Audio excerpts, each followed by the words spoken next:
कस्त्वम कस्त्वम मैं कौन हूँ, या कस्त्वमसि तुम कौन हो। इस प्रश्न का उत्तर आदिकाल से मनुष्य खोजता रहा है।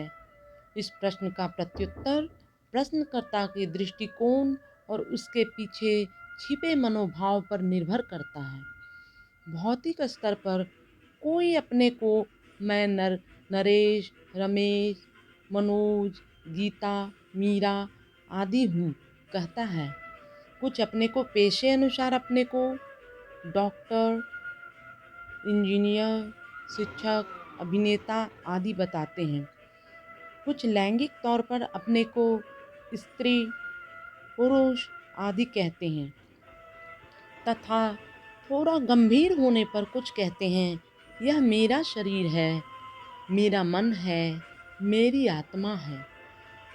आध्यात्मिक स्तर पर तुम कौन हो का प्रत्युत्तर बृहत दृष्टिकोण और उच्च मनोभाव से सोए मनुष्य को जगाना है तथा सही बोध देना है, ताकि इस उपक्रम में मनुष्य स्वयं को जान सके, इसका सटीक उत्तर पा सके। सामान्यतः शरीर को ही लोग मैं समझते हैं, शरीर को ही सब कुछ समझते हैं। इस परिचय ने मनुष्य को चरम जड़वादी बना दिया। यह आत्मघाती परिचय है। मेरे कहने का यह अभिप्राय नहीं है कि मानव को भौतिक सुख की अपेक्षा नहीं है। जहाँ तक नाम और नामी का प्रश्न है, नाम किसी का मैं नहीं है। किसी का नाम रमेश है तो उसकी सत्ता नामी है। नाम सांसारिक मृत्यु के बाद छूट जाता है और नामी रह जाता है जिसका पुनर्जन्म हो जाता है। नाम को ही कोई नामी समझ बैठे तो कैसी भूल होगी। इस प्रकार तुम कौन हो का उत्तर उसका नाम नहीं हो सकता। ऐसा होने से तो सभी का अलग अलग उत्तर हो जाएगा, जबकि इन सब का उत्तर एक ही है। आनंद मार्गदर्शन के अनुसार मैं कौन हूँ को युक्तिपूर्ण मनोवैज्ञानिक स्तर पर बतलाया है कि मैं शरीर नहीं हूँ, मैं चित्त नहीं हूँ, मैं अहंकार तत्व भी नहीं हूँ और न मैं आत्मा ही हूँ। मानव मन त्रिस्तरीय होता है। एक मन का भाग है जो बोध करता है कि मैंने किया है, यह मन का चित्त स्तर है। मैं करता हूँ, यह मन का दूसरा स्तर अहंकार है या अहम तत्व है। मैं करता हूँ यही सिद्ध करता है कि मैं हूँ, तभी ना वह करता है। यही अस्तित्व बोध का स्तर मैं का महत तत्व है। आत्मा में अस्तित्व बोध नहीं होता है, परंतु चित्त स्तर और अहम स्तर से सूक्ष्म स्तर है।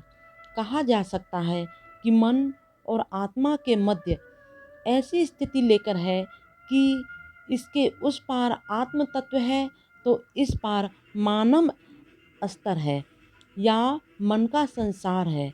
यह ऐसा स्तर है जहाँ से चेतन लोक के लिए साधना की यात्रा शुरू होती है।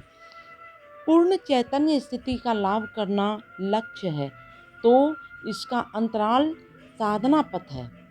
यह ऐसा स्तर है कि जहाँ शारीरिक, मानसिक तथा सामाजिक सभी अस्तित्व सिमटकर बिंदुभूत हो जाते हैं और परम शिव के साथ एकात्मक संबंध स्थापित कर लेते हैं। कस्त्वम अर्थात मैं कौन हूँ का उत्तर सबों का एक ही उत्तर में कहा जाएगा कि मैं एक महत्वपूर्ण सवाल उठ सकता है कि साधना जगत में क्यों फिर भाव लिया जाता है अहम ब्रह्मास्मि का, अर्थात मैं ब्रह्म है का भाव लेने के पीछे तो मैं का परिचय ब्रह्म के रूप में दिया जाता है। ऐसा फिर क्यों? उत्तर में कहा जाएगा कि ब्रह्म होने के लिए ऐसा भाव लिया जाता है। यदि ब्रह्म ही होता तो यह भाव लिया ही क्यों जाता? स्पष्ट है कि यह साधनागत बात है कि ब्रह्म स्वरूप प्राप्त करने का यह साधना विज्ञान है, क्योंकि वह जीव सत्ता है महत्तत्व है, ब्रह्म सत्ता नहीं है।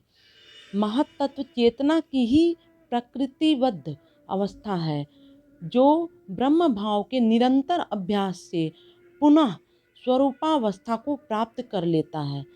सबों की यही मूलावस्था है। सारे जीवों की, अणु परमाणु की यही एक अद्वैत अवस्था, चेतन घन अवस्था है। इस प्रकार सभी भ्रांति मूलक तर्क जालों का मूलोच्छेद कर इस सनातन सवाल का उत्तर अपने सर्वज्ञता को समेटे हुए आनंद मार्गदर्शन में सहज ही दिया है कि इस पार मैं सृष्टि का आरंभ बिंदु, तो उस पार चेतना का सीमाहीन अपार महासिंधु। इसके ज्ञान बोध के लिए आनंद मार्गदर्शन का अध्ययन तथा ज्ञान की व्यवहारिक अनुभूति के लिए ब्रह्मी ध्यान साधना का अनुशीलन अनिवार्य है। परमपिता बाबा की जय।